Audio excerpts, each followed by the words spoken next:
এটা বহুত দুখ লগা ভিডিঅ' আৰু বহুত মৰ্মান্তিক হয়।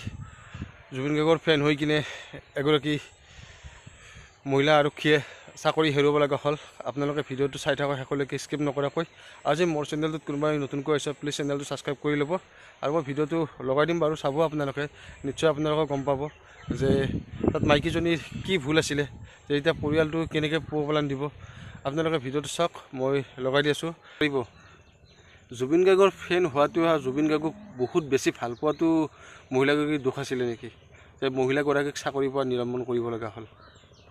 জুবিন গাৰ্গৰ ফেন হোৱাৰ কাৰণে, জুবিন গাৰ্গক বহুত বেছি লাগাতকৈ বেছি ভাল পোৱাৰ কাৰণে মানে এই ঘটনাটো হ'ল। আপোনালোকৰ ৰায়বিলাক জনক কমেণ্ট কৰি কিনে, যে জুবিন গাৰ্গক বহুত বেছি ভাল পোৱাৰ কাৰণে এই ঘটনাটো হ'ল নে অন্য কিবা কাৰণত এই ঘটনাটো হ'ল। যিজনী মাইকী জোৱান মানে চাকৰিটো হেৰুৱাব লগা হ'ল, যিটো চাকৰি ইমান কষ্ট কৰি লৈছিলে, সেই চাকৰিটো আজি তেখেতে হেৰুৱাব লগা হ'ল কেৱল একমাত্ৰ জুবিনদাৰ কাৰণে। কাৰণ জুবিনদাৰ কাৰণে এইকাৰণেই বুলি ক'লোঁ যে জুবিন দাক বহুত ভাল পায় আৰু বহুত মানে আৱেগিক হৈ ভাল পায়, মানে কিমান ভাল পায় মানে বুজাব নোৱাৰে। সেইটো কাৰণে মানে কি যাব লগা হ'ল। জুবিন গাৰ্গকতো সকলোৱে ভাল পায়, ময়ো ভাল পাওঁ, গোটেই অল অসমে ভাল পায়। আমিও বহুত লাগাতকৈ বহুত বেছি ভাল পাওঁ জুবিন দাক। আৰু মোৰ দৰে তেনেকুৱা জুবিন দাক ভাল পোৱা অনুৰাগী লাখ লাখ কোটি কোটি আছে। এনেকুৱা এজন ব্যক্তি নাই যে জুবিন গাৰ্গক ভাল নাপায়। কি ক'ম আৰু এইখন অসমৰ কথা, আৰু ক'বলৈ ভাষা নাই, বুজাবলৈ ভাষা নাই। চব মানুহবিলাক এতিয়া আজিকালি নিষ্ঠুৰ, মানে কি ক'ম।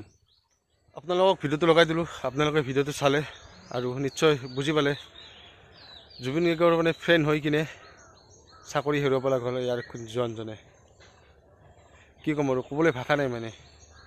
জুবিন গাৰ্গৰ ফেন হোৱাই দিয়ে যদি এনে চাকৰিৰ পৰা নিলম্বন হ'বলগীয়া হয়, তেতিয়াহ'লে সেই মাইকীজনী এতিয়া কি আশাত জীয়াই থাকিব, কি হ'ব, পৰিয়ালটো কেনেকৈ চলিব।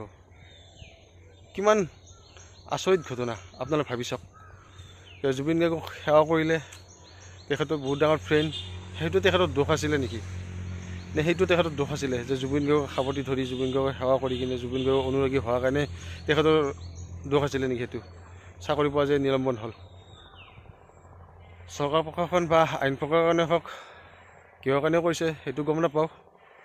সেইটো আৰু চৰকাৰ প্ৰশাসনে জানিব। যিমানে মানে দিন বাগৰি গৈ আছে, যিমানে দিন গৈ আছে, সিমানে মানে অসমখন মূৰৰ গৈ আছে। ভূপেন হাজৰিকাই এনেই গাড়ী থৈ যোৱা নাই, সঁচা কথা।